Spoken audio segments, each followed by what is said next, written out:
Mengapa syariat diajarkan kepada semua, tapi makrifat hanya menyentuh hati-hati tertentu, diam-diam, sunyi dan tersembunyi? Mungkin jawabannya bukan karena ilmu ini sulit, tapi karena tidak semua hati siap. Karena makrifat bukan untuk didengar, tapi untuk dirasakan. Dan tidak semua yang mencari benar-benar dipanggil. Inilah warisan paling rahasia Rasulullah, yang tidak disampaikan lewat kata, tapi diturunkan lewat cinta kepada jiwa yang telah hancur dan pasrah.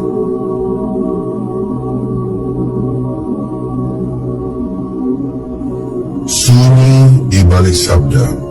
Pernahkah kau bertanya, mengapa Rasulullah tidak mengajarkan makrifat secara terbuka, sebagaimana beliau menyampaikan syariat? Mengapa tidak ada khutbah panjang yang menjelaskan detail rasa fana atau rincian tentang perjalanan ruh ke hadirat Allah? Apakah ilmu setinggi itu disembunyikan? Ataukah ada rahasia yang hanya bisa terbuka jika hati sudah siap? Ketahuilah, Rasul bukan menyembunyikan, tapi menahan mutiara dari tangan-tangan yang belum tahu nilainya.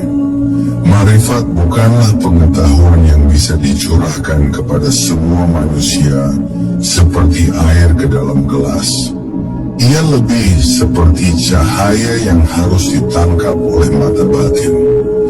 Bila hati masih tertutup oleh dunia, maka meskipun dia mendengar kalimat-kalimat tertinggi, ia akan menganggapnya dongeng belaka.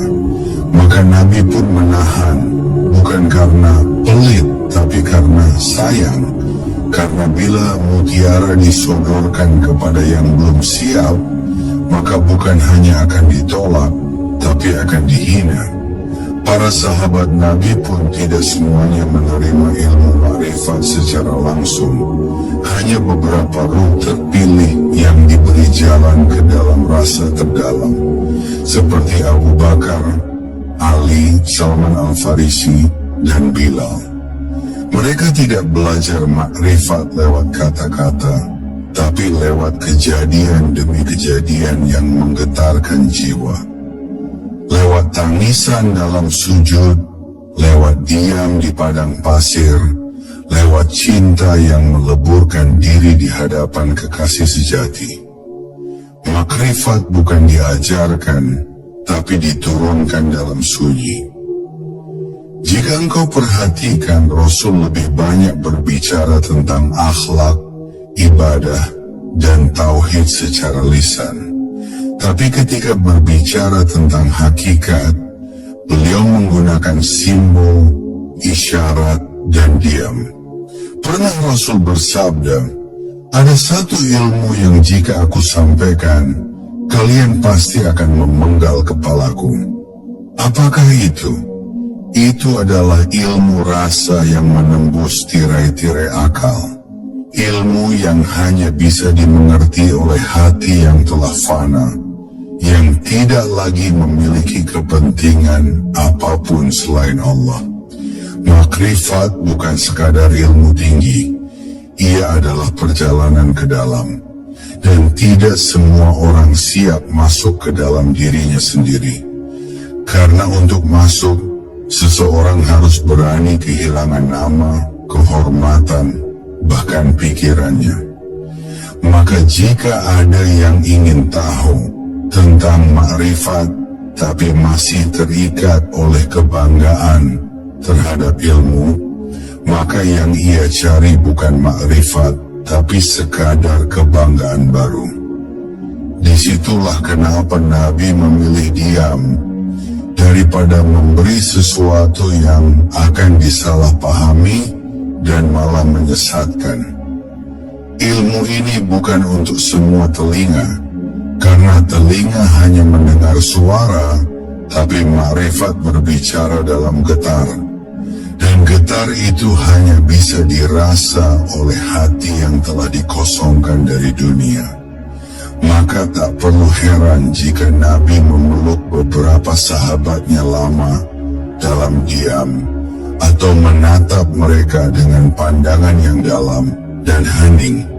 Disitulah ilmu diturunkan, dalam hening, dalam rasa, bukan lewat ceramah panjang, tapi lewat detakan ruh yang bersatu. Sampai hari ini ilmu itu masih berjalan, tapi bukan lewat seminar atau buku-buku tebal. Ia berjalan lewat para kekasih yang menyembunyikan diri di balik kerendahan.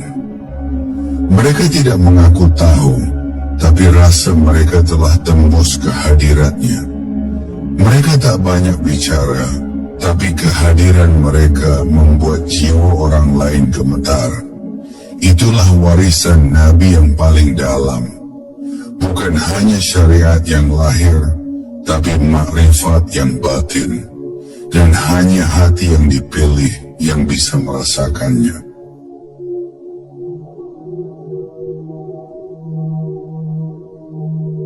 Ilmu rasa yang tidak bisa dipaksakan. Apa yang terjadi jika engkau memaksakan cahaya menembus mata yang masih tertutup? Ia tak akan melihat apapun, bahkan bisa menjadi buta. Begitulah makrifat. Ia bukan ilmu yang bisa disampaikan kepada semua orang, karena dasarnya bukan logika atau hafalan. Ia tumbuh dalam keheningan, di tanah hati yang telah digemburkan oleh ujian, dan ditaburi benih kepasrahan. Ketika Rasulullah menyampaikan syariat, semua bisa mengikutinya. Tapi ketika beliau menyentuh hakikat, hanya hati-hati tertentu yang mampu menangis tanpa suara. Pernahkah engkau merenung, mengapa sebagian besar manusia lebih tertarik pada dalil daripada diam? Karena dalil bisa diperdebatkan, bisa dipelajari, dan memberi rasa kuasai. Tapi diam hanya bisa dihadapi oleh mereka yang berani menelanjangi ego. Makrifat hidup dalam sunyi yang tak bisa dipelajari oleh siapapun yang masih ingin dipuji. Maka Rasul pun mengajarkannya hanya pada mereka yang telah melewati syariat dengan kerendahan, yang tidak lagi merasa tahu. Banyak orang bertanya, kalau memang makrifat itu penting, mengapa tidak ditulis dalam Al-Quran secara eksplisit? Pertanyaan itu lahir dari akal yang terbiasa ingin mengendalikan segalanya. Padahal makrifat bukan benda yang bisa dikemas dalam kalimat. Al-Quran adalah samudera. Bagi mereka yang hanya berenang di permukaan, mereka hanya menemukan hukum. Tapi bagi hati yang menyelam dengan cinta dan keikhlasan, mereka akan menemukan cahaya ma'rifat di balik setiap huruf.